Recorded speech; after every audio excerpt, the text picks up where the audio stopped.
8 mahasiswi menjadi korban pelecehan seksual yang dilakukan dosennya sendiri berinisial KC. KC adalah dosen bergelar doktor yang mengajar di Fakultas Ilmu Budaya Universitas Andalas, Padang, Sumatera Barat. Akibat kasus dugaan pelecehan seksual tersebut, KC resmi dinonaktifkan dari kegiatan belajar mengajar oleh pihak kampus sejak Oktober 2022.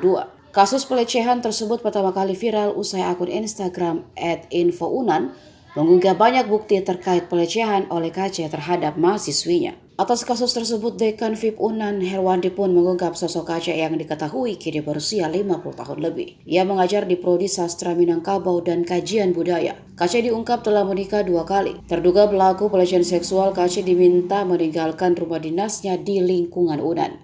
Kendati sudah dinonaktifkan, terduga pelaku masih berstatus sebagai PNS. Mengenai modus, salah satu korban sebagaimana diceritakan ke Women Crisis Center Nurani Perempuan adalah masalah nilai. Direktur WCC Nurani Perempuan Rahmi Merienti menyebut korban ketakutan karena mendapat ancaman dari KC. Modus pelaku dalam melancarkan aksi cabulnya beragam, mulai dari tidak memberikan nilai hingga mengancam tidak meluluskan mata kuliah yang diajar oleh pelaku. Dari keterangan korban terungkap dosen KC tidak hanya melakukan pelecehan seksual, tapi ada korban yang sampai diruda paksa.